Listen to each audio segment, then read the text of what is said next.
영혼을 성장시키는 책 소개방 영성 책방입니다. 오늘은 30대에 개책했습니다. 30대에 개책했습니다. 두 번째 편입니다. 우리만의 교회를 원한다면 with church를 브랜딩하다. with church를 브랜딩하다. 저희 교회 이름 with church는 예수님과 동행하는 교회라는 의미입니다. 안 믿는 사람들에게도 어필할 수 있는 브랜딩입니다. 브랜딩이란 교회 이미지로서 비그리스도인도 접근할 수 있는 목회 철학과 비전을 포함합니다. 이 시대의 개척교회는 MZ세대는 물론 알파세대를 이해하는 노력이 필요합니다. 위드 처치에서는 새로운 도전들이 있습니다. 첫째, 탈권위주의입니다. 저는 정장이 아닌 청바지와 셔츠를 입고 설교했습니다. 진리가 아닌 문화의 영역이라고 생각했기 때문입니다. 문화 속에 들어가 복음을 선명하게 전하고 싶었습니다. 둘째, 설교의 질이 높은 브랜딩입니다. 저는 일주일에 날마다 설교할 자신이 없었습니다.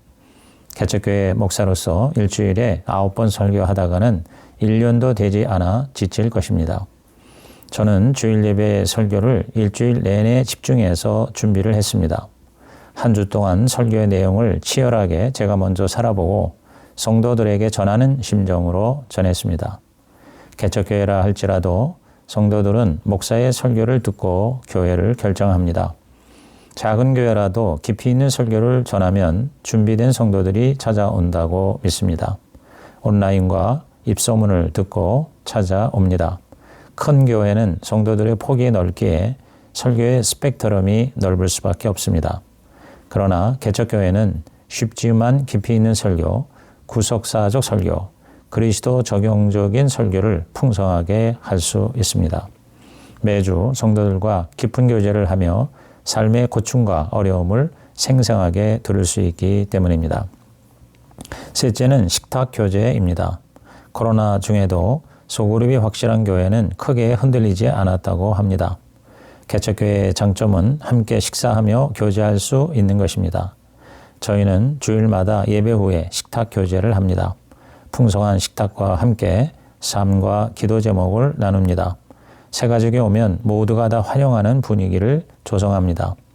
매주 질문 카드로 아이스 브레이킹을 하면서 고민을 나누며 질의응답 시간을 가지다 보면 2시간이 훌쩍 지나갑니다. 그렇게 성도들의 삶을 들으며 고민과 고통을 나누다 보면 설교도 성도들에게 와 닿는 메시지를 전할 수 있습니다. 교회 브랜딩은 개척교회의 필수입니다. 신학적 비전을 가지고 브랜딩하다. 팀 켈러의 센터처치에는 신학적 비전이란 단어가 있습니다. 신학은 성경의 가르침이고 비전은 각 교회에 주신 고유한 목회 철학입니다. 즉 신학적 비전이란 성경적인 신학과 개교에 주신 비전이 합쳐진 것입니다. 신학과 비전은 함께 가야 합니다. 저희 위드 처치는 3가지 신학적 비전이 있습니다. 첫째는 교회 주인이 예수님이라는 것입니다. 마태복음 16장 18절입니다. 목회하면서 수없이 예수님이 우리 주가 되심을 설교했습니다. 제가 교회 주인이 되지 않고 예수님이 머리 되시도록 선배 목회자들의 조언을 들으면서 따라갑니다. 둘째는 생수의 강이 흐르는 교회입니다. 이사야 58장 11절에서 12절입니다. 교회가 물된 동산이 되어 개인, 가정, 지역이 회복되기를 소원합니다. 교회 개척 3년차가 되면서 우리를 부르신 목적이 무너진 가정을 회복하고 치유하는 것임을 깨닫습니다. 셋째는 예수님과 동행하는 교회입니다. 히브리서 12장 2절입니다. 믿음의 주요 온전케 하시는 예수를 바라보자는 것입니다. 제 목회 철학에 영향을 주신 두 분은 유기성 목사님과 팀 켈러 목사님입니다. 유 목사님의 예수 동행이 우리 교회의 비전입니다. 저희는 매주 우리는 예수님과 동행하는 교회입니다. 나는 예수님과 동행하는 선교사입니다. 라는 비전 선언문을 외칩니다. 세상 사람들이 예수님을 보게 되는 교회가 되기를 소원합니다. 개척에 대한 회의가 들 때마다 저를 붙잡아 준 것이 바로 이런 신학적 비전이었습니다. 이 3가지 말씀이 개척자로 부르신 소명입니다. 흔들릴 때마다 이 약속의 말씀을 암송하고 기도합니다. 내 교회는 네가 아니라 내가 세우는 거다. 너를 통해 물된 동산같이 생수의 강이 흘러가고 너를 통해 예수의 제자들이 무너진 것들을 다시 세울 거다. 너는 오직 나만 바라보라 하는 말씀입니다. 개척자들은 신학적 비전을 가져야 합니다. 그 비전으로 교회를 세울 때 하나님이 독특한 은혜와 인도를 주실 것입니다. 책을 통해 브랜딩하다. 웨이처치의 송중기 목사님이 개척을 준비하는 저에게 꼭 책을 쓰라고 권면해 주셨습니다. 그 말씀 덕분에 3권의 책을 쓰게 되었습니다. 오늘부터 나는 브랜드가 되기로 했다의 저자 김키미는 마케팅과 브랜딩의 차이를 이렇게 설명했습니다. 마케팅은 타인에게 저는 좋은 사람입니다 라고 말하는 것이다. 브랜딩은 타인으로부터 당신은 좋은 사람이군요 라는 말을 듣는 것이다. 저는 책을 통해 교회를 브랜딩 하려고 합니다. 개척교회는 마케팅과 브랜딩 둘 다 중요하다고 생각합니다. 책을 통해 이루고 싶은 2가지 목적이 있었습니다. 첫째로 개척교회를 세우는 것입니다. 책으로 교회가 알려지고 자립하게 되었다고 하신 분을 만나보았습니다. 둘째는 책을 통해 성도와 목회자를 돕는 것입니다. 책을 통해 그리스도를 높이고 싶습니다. 저같이 부족한 사람도 책을 낸다면 누구나 책을 낼 수 있습니다. 책을 내려고 하면 주변에 돕는 손길이 닿을 것입니다.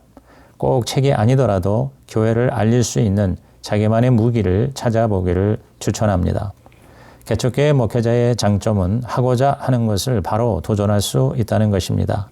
할 수 있는 한 개척교회를 알릴 수 있는 방법을 찾아 도전하시기를 강력히 추천합니다. 온라인으로 브랜딩하다. 개척교회는 모든 것을 혼자서 다 해야 합니다.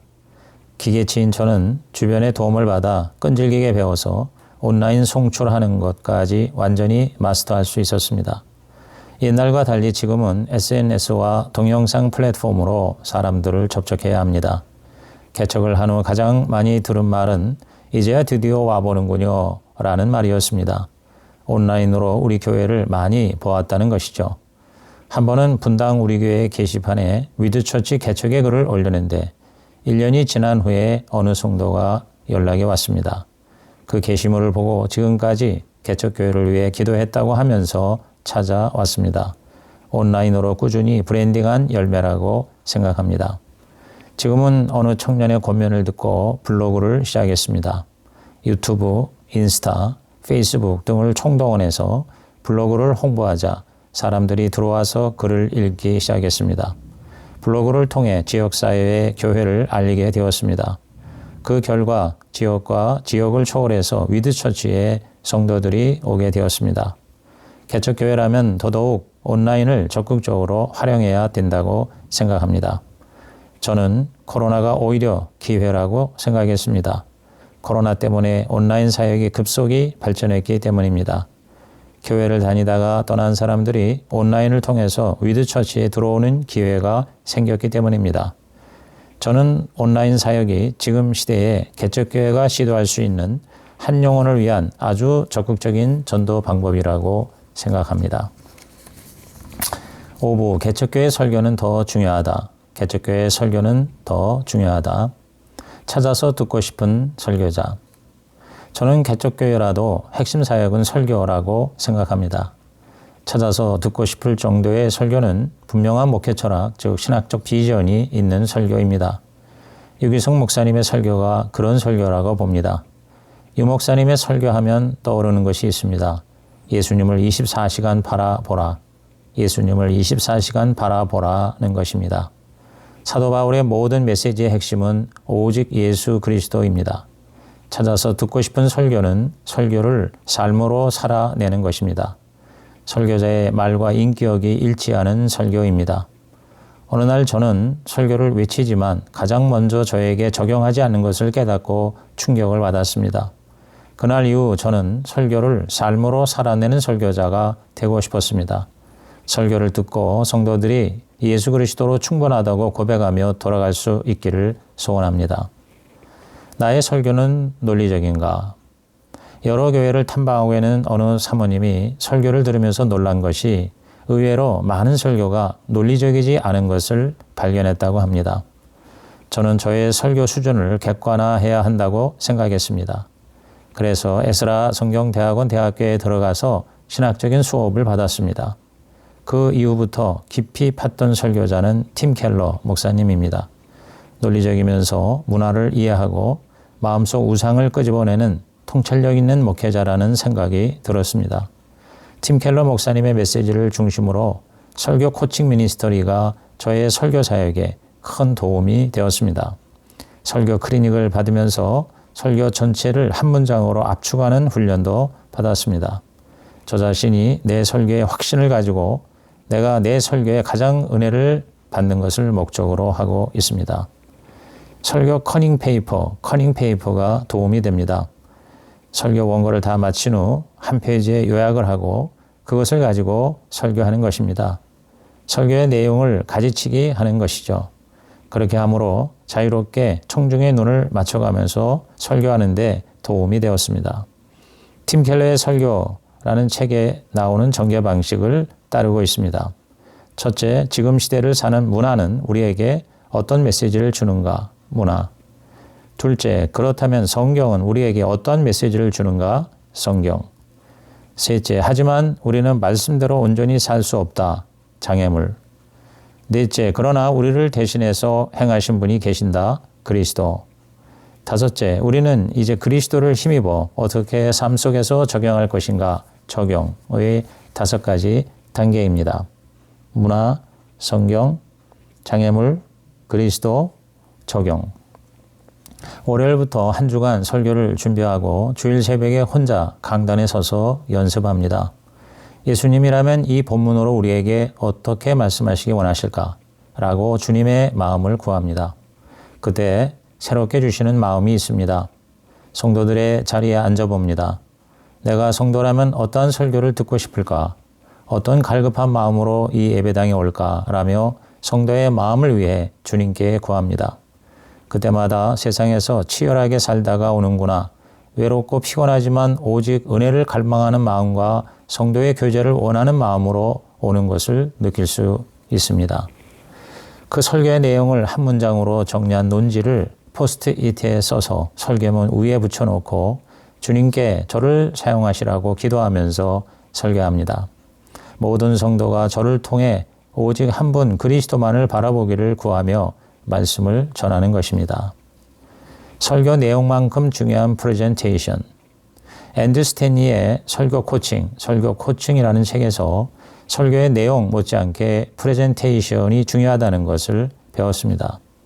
개척교회라 예배 시간이 어수선하여 집중하기 어려운 청중에게 어떻게 관심을 가지게 할 것인가를 고민했습니다. 성도들의 눈을 보고 조금 빠른 속도로 전달했습니다.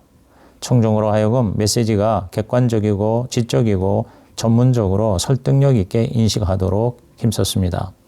적절한 PPT를 활용하되 성도들이 고민하는 육아, 부부관계, 직장생활 같은 내용의 시리즈 설교를 해서 좋은 효과를 보았습니다. 설교자는 일주일 내내 묵상하지만 성도들은 준비 없이 처음으로 듣게 됩니다. 설교자는 청중들도 다 알고 있다고 착각합니다. 그것이 바로 지식의 저주입니다. 그래서 저는 설교를 한 문장으로 정리해서 키 메시지를 함께 읽도록 했습니다. 5번 이상도 따라 읽게 했습니다. 예상외로 성도들이 그 키 메시지를 기억하는 걸 보고 놀랐습니다. 설교 코칭에는 5가지 질문을 하라고 합니다. 첫째, 설교의 키 메시지는 무엇인가? 둘째, 키 메시지를 청중들이 왜 알아야 하는가? 셋째, 설교의 구체적인 적용이 무엇인가? 넷째, 청중은 왜 그 적용을 해야 하는가? 다섯째, 키 메시지를 청중들 마음에 어떻게 새길 수 있겠는가 등입니다. 어떻게 성령이 깃든 설교를 할 수 있을까? 어떻게 성령이 깃든 설교를 할 수 있을까? 위대한 설교자도 청중도 그리스도를 예배하고 그리스도를 높이고 그리스도를 보여주는 설교자라고 생각합니다. 그래서 저는 어떻게 그리스도를 설교할 것인가를 가장 중요하게 생각하고 설교를 준비합니다. 중요한 것은 설교자 자신이 먼저 적용해야 합니다. 적용은 우리의 힘으로 할 수 없기에 팀 켈러 목사님의 말대로 설교만큼 기도하려고 합니다. 정감 있는 설교에 필요한 것은 깊고도 풍성한 개인기도 생활이다. 홀로 하나님의 은혜의 자리에 거룩한 고독의 시간이 없다면 공적인 자리에서 그런 일이 일어나기를 기대할 수 없다. 우리가 설교할 때 일어나는 일은 우리가 기도할 때 일어나는 일들과 거의 같다. 팀 켈러 목사님은 은퇴할 때 가장 후회한 것이 기도를 더 많이 하지 못한 것이라고 했습니다. 저도 설교를 준비할 때 눈물로 기도하고 먼저 하나님의 임재를 경험하면 그날 설교에 하나님의 임재가 나타나지만 제가 기도 없이 준비한 설교에는 메마르고 냉랭하고 형식적인 예배가 되는 것을 경험합니다. 솔직히 저는 기도하는 일에 많은 실패를 하고 있습니다. 그러나 평생 씨름하여 설교가 제 삶에 실제로 경험되고 예배를 통해 성도님들에게도 하나님의 임재를 체험하는 예배가 되기를 갈망하고 있습니다. 마지막으로 제가 책을 쓴 것은 저와 같이 개척하시는 목사님들을 조금이라도 돕고 싶은 마음 때문이었습니다. 교회 개척을 위해서는 반드시 하나님의 인도와 개척을 위한 지혜와 전략이 있어야 합니다. 하나님의 인도와 인간의 전략, 하나님의 인도와 인간의 전략, 이 두 가지를 염두에 두고 이 책을 썼습니다. 더없이 부족하지만 개척의 한 사례로 개척 준비자에게 도움이 된다면 더할 나위 없이 기쁘고 행복할 것입니다. 이를 위하여 나도 내 속에서 능력으로 역사하시는 이의 역사를 따라 힘을 다하여 수고하노라. 이를 위하여 나도 내 속에서 능력으로 역사하시는 이의 역사를 따라 힘을 다하여 수고하노라. 골로새서 1장 29절. 이상으로 장산하의 30대 개척했습니다. 30대 개척했습니다. 마지막 리뷰를 마칩니다.